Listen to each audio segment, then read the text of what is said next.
All right, so we're going to talk about the rules for a minute. So one of my absolute favorite things about Dungeons and Dragons and pretty much any tabletop role-playing game is that the rules don't really exist to tell you exactly what you can or can't do.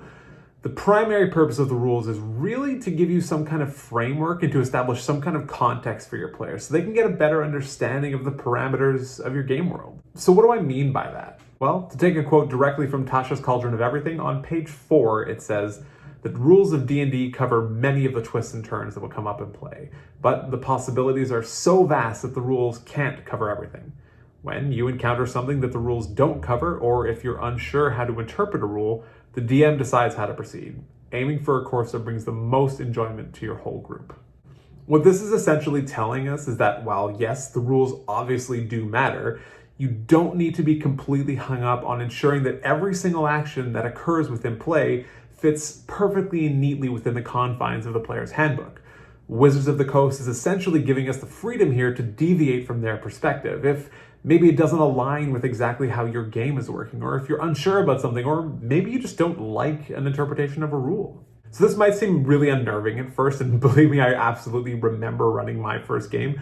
I never would have even considered adjusting a rule in any capacity, even if it didn't really make any sense because, well, these are the rules. I can promise you, though, that with a little bit of experience and some insight, you will begin to be able to start changing things up. So how does this work in practice? Well, it brings us to the discussion of rules as written versus rules as intended. Rules as written. So this is honestly pretty self-explanatory. The rules are to be interpreted exactly as they are written within the book, even if it would produce an outcome that doesn't really make any logical sense whatsoever. The support for this comes from the idea that you may need to suspend reality strictly for the sake of the game here. It's the idea that the developers and the designers have been so careful and deliberate and intentional with their choice of words that to change some kind of an interpretation may dramatically upset the balance of the game. Does an attack roll equal to the target's AC hit or miss? Well, page 194 of the player's handbook would tell us that an attack roll that equals or exceeds the target's AC hits. It's simple. Generally speaking, rules as written will apply throughout your games because honestly, they just make a lot of sense, it's simple, and it's convenient. Rules as intended. Now here's where things get a little bit more interesting. Rules as intended allows us to have a little bit more flexibility when determining the rules. Rules as intended comes from the extension of the obvious problem of rules as written is that sometimes strict adherence to the rules as written in the book may create some completely illogical outcomes. The idea here is to try to determine what the actual goal of the rule or the ability is and apply it that way, even if it might contradict the text in some way. So here's an example that might more clearly demonstrate what I'm trying to talk about. Imagine that you and your party are delving down into a deep and dark cave. It's been an incredibly long day of adventuring and you finally stop for the evening to rest. However, during that period, you are actually kidnapped by one of the evil factions that resides within the cave. They take you deeper and deeper into their lair before eventually binding you up and tying you to a chair with your hands behind your back. You're desperate for some healing, but you can't quite get your hands into your bag to get one of your potions, and even if you could, there's no realistic way that you could get the potion into your mouth. You are effectively, and in D&D terms, under the restrained condition. A few hours later, your party members burst into the room and combat erupts. Initiative is rolled, it's your turn, but you are still bound and tied to that chair. Can you now take that potion? Well, according to the player's handbook on page 153, consuming a potion takes an action. But you're restrained. All right, well, the restrained condition puts absolutely no limitations on your ability to take actions. Therefore, rules as written, yeah, you can absolutely consume that potion now that initiative is rolled, despite the fact that you couldn't just a few seconds earlier when you were operating under a more narrative setting.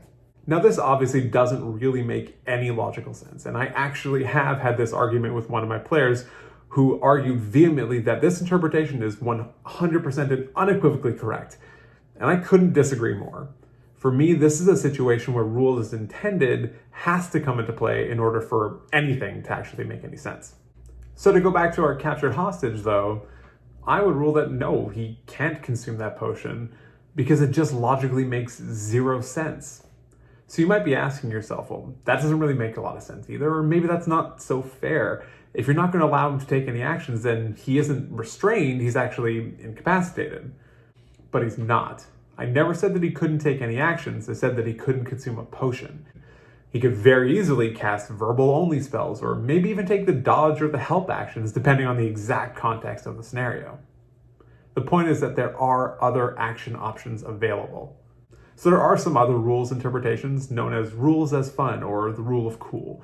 These are really similar ideas, and essentially what they're trying to get at is to let yourself be a little bit more lenient and a little bit more liberal with the words of the player's handbook. Maybe you let one of your players have that extra 5 feet of movement because it would make for an incredible moment right in the heat of combat. Or maybe you let one of your players battering ram an orc off a cliff because it would just kind of be hilarious. You're allowed to bend or tweak any rules to create some defining moments. So what exactly does this mean for your game? Well, honestly, it means whatever you want it to.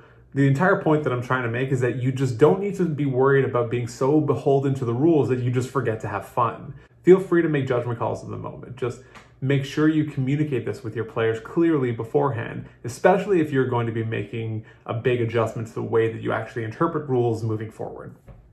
So that's it. I do hope you found something informative and insightful out of this video, and hopefully you'll be back for the next one. Take care.